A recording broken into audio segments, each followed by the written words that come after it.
Good morning, girls and boys. Here is one of my carving knives from the kitchen, and it's sharp and it's dangerous, but I use it carefully. I take great care with it because I can seriously hurt myself with it. Almost certainly, I can take a finger off, and that finger would never grow back. But there is something that many of you have and use a great deal, which is also dangerous. And so dangerous that misused, you will permanently damage yourself. And it's this. Now, to be fair, it's not merely the phone. It's the phone used with this, with, with headphones.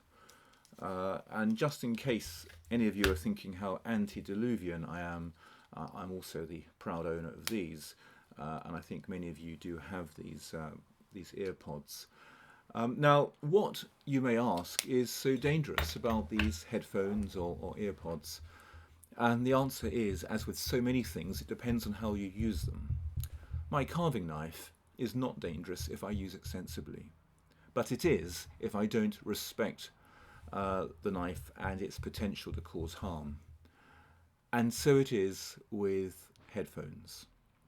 And this all depends on how you listen to your music. In the old days, back in the 1970s and 80s, when your parents were teenagers, your grandparents would shout up the stairs and tell them to turn their music down as the whole house shook to Led Zeppelin or Pink Floyd, Black Sabbath, or perhaps Shostakovich or Wagner. But today, so many of us listen to music on headphones, and herein lies real danger and the potential to damage your hearing, and in a permanent way.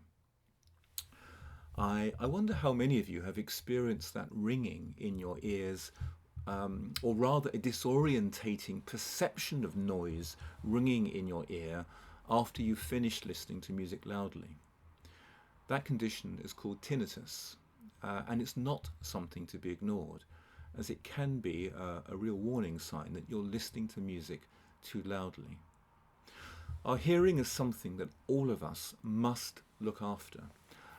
In the workplace, hearing loss is now covered by health and safety legislation, which is why those who work in noisy work environments must, by law, be protected by their employers from the permanent damage caused by noisy machinery or tools.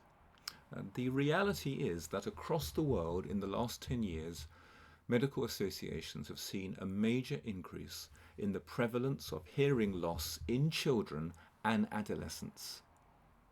And the key danger of headphones is volume. Remember, when the sound waves reach our ears, those sound waves cause our delicate eardrum to vibrate. This vibration is transmitted to the inner ear through several small bones where it reaches the cochlea or cochlea. It's a fluid-filled chamber that contains thousands of tiny small hairs. The fluid vibrates and causes those hairs to move. And when we listen to sounds which are too loud for too long, these hair cells lose their sensitivity to vibration and the cells bend or fold over. And we can experience temporary hearing loss as a result. But, and this is the case with repeated listening at loud volumes, the cells in those cases never recover. Girls and boys, I cannot repeat this too often. This type of noise-induced hearing damage is impossible to recover from. No cure exists for repairing a damaged inner ear. Now, I can't tell you what to do, and probably at times you think that your parents and your teachers are always telling you what to do. And frankly, that's not a very good reason to do something, just because you've been told to do something. What I'm asking you to do is to think about your body and your overall health, and to understand that whether it's the carving knife or your headphones, you have the potential to do lasting damage to yourself. And then for yourselves to think about how you want to look after yourself. So use that volume control wisely. Your music should be loud enough for you to listen and enjoy, your music, but absolutely no louder than necessary. So, try not to have music blaring in your ears for long periods, as length of exposure is a key determinant in hearing loss too. Noise cancelling headphones can be a good investment in this respect, as they allow you to cut out much of the outside sound, and thus you can enjoy your music at lower volume, as you're not competing against extraneous sounds. Like you, I love music, and I cannot conceive of a life without it. But please, perhaps do your own research online, and there are many medical studies now which make for troubling reading, and then make sensible decisions yourselves in order to safeguard your listening so that you may preserve your hearing into your old age.